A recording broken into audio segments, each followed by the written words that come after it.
In this video, I'm going to be reviewing the Star Wars The Vintage Collection Grand Admiral Thrawn from the Ahsoka series. Hello Star Wars collectors and welcome to another Bossk Bounty video.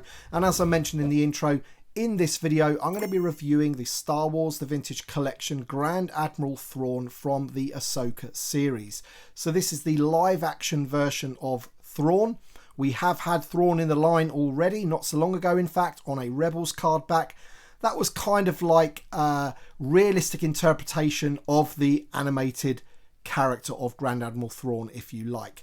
And this figure is not without its controversy. There's a lot to go into with this, and we're going to be comparing this one versus the previous release, both the card back and the figure. So we're going to do that right now. We're going to bring in Grand Admiral Thrawn from Rebels, and we can just take a look at the card backs and check out the differences. Alright then, so here are both the Grand Admiral Thrawns that we have in the Vintage Collection. One from the Ahsoka series, one from Rebels. They both have red name pills, they both have red panels behind the figure. The only difference really, of course, is one is based on an animated character and the one is from live action. You can see the Rebels one here actually has an image straight from Rebels. Grand Admiral Thrawn looking pretty mean there, and this new one has the live action. Apart from that, the back of the cards are very, very different. So VC337, which was the original Grand Admiral Thrawn, has that old style card back with all of the figures on there. And then the new one, VC337, has a picture of the figure and the card back that you're actually getting, which I've always found is a little bit weird. And that's essentially the difference between the two. Okay then, so here is Grand Admiral Thrawn from the Ahsoka series, the live action version of Grand Admiral Thrawn. Just standing there in a very, very simple pose for now, just so you can see the figure, and we will be taking a closer up look at him, especially for the head sculpt, because it is a new head sculpt, and we will also be comparing him against the previous version of Thrawn, the animated version, I guess. We'll be doing a sort of in-depth comparison of both of them, and there's, as I said, there is a little bit of controversy around this particular release of Thrawn, which we will talk about in a second. But first of all, let's get a good look at this new head sculpt. Of course, it's based on the actor that portrayed him in the Ahsoka series, and I think they've done a pretty good job with that head sculpt. I think the likeness is there. You've got those red eyes and the hairstyle there. All in all, pretty good. You know, we come to expect pretty high standards these days for new head sculpts for TVC figures, even at this small scale.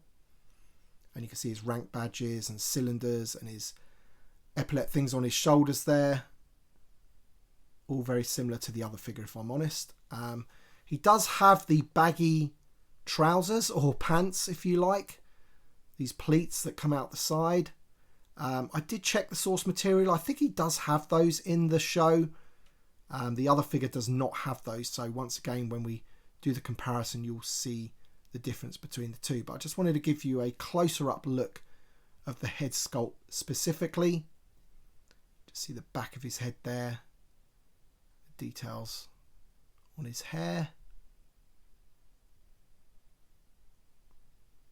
All in all, a pretty good likeness. In terms of articulation, the head is on that double barbell like we're used to now. Plenty of range of motion there, and the rest of the figure is exactly like the previous officer sculpts that we have. The only bad thing I would really say is that the elbows don't go past 90, which is a common theme with these, but he does have those new barbell hips and rocker ankles and, you know, swivel at the waist and all that kind of stuff. So decent articulation on the figure itself. Okay then, so now for the comparison. I've brought in the previous Thrawn from my collection, standing next to him, just so you can see the differences. And to me, there isn't too many differences apart from the fact the upper legs doesn't have the baggy trousers on this Thrawn. He does on the live action version. You can really see the difference in the skin tone now. As I mentioned, this one's a lot more toned down. It's a deeper blue. This one's a much brighter blue. But apart from that, the outfits look very, very similar to me. I believe they have a different blaster as well, which we'll take a look at in a second. But the outfits themselves, apart from the trousers, look very, very similar. And therein lies the problem, ladies and gentlemen. At the end of the day, this is not how Grand Admiral Thrawn looks in the Ahsoka series. Let's just say he has more of a fuller figure. You can see the belt there on his waist makes him look rather skinny. in that outfit, and that is not how he looks in the Ahsoka series whatsoever. So from an ease and budget point of view, what Hasbro have done is they've basically just plonked the new head on the same body.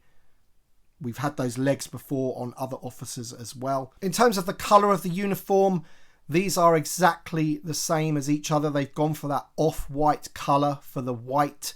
If I just bring in the ISB officer that you get in the 4-pack, you can really see the difference. I remember reviewing this figure here, the original Thrawn, and noticing the different colours there. Now, some people may be happy with that. At the end of the day, Thrawn is on kind of like an off-world planet, isn't he? He's not going to be in his bright white uniform. So some people might be quite happy with the fact that it's, you know, still using that kind of off-white colour. Other people want a definitive Thrawn, if you like, in a bright white ISB uniform. And unfortunately, you're not going to be getting that because he is exactly the same as the previous release. And as I mentioned, the only real differences are the fact that he's got slightly different trousers and he's got a different head sculpt. And of course, you know, the skin tone is different as well. I'll have a look at the blasters in a second, but to me, all the rank badges look exactly the same. The cylinders look exactly the same. The gold on his shoulders looks exactly the same. Everything about this figure looks pretty much exactly the same. And here they are together, so you can get a good close-up look at them for a comparison point of view. And the long and short of it is that basically the new Grand Admiral Thrawn is not accurate to the source material because they've used the body of the existing Imperial officer. So it's not accurate because, as I said, he had a slightly fuller figure in that show. But there they are together. You can really see the difference in the blues that they've used. But to me, they look pretty much identical in terms of the bodies anyway.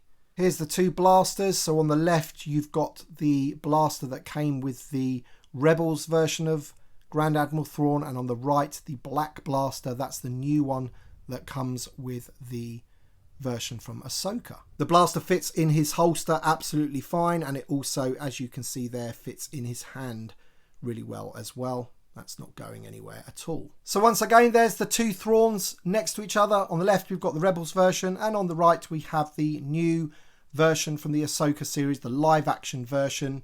And at the end of the day, I think people are annoyed a little bit because the Black series, the other scale, is getting a pretty much all new version of Grand Admiral Thrawn from the Ahsoka series, where he is a little bit more of a fuller figure, if you like. They haven't just plonked that head on the existing body that they have for their Imperial officer. But that's what's happened in the vintage collection. Let me know your thoughts about that in the comment section below. What do you think about this new Grand Admiral Thrawn from the Ahsoka series? Thank you very much for watching, and thank you to my Patreon supporters and channel members as always. Your support means a great deal to me, so thank you so much for the extra support. Thanks for watching, everybody, and we shall see you on the next one.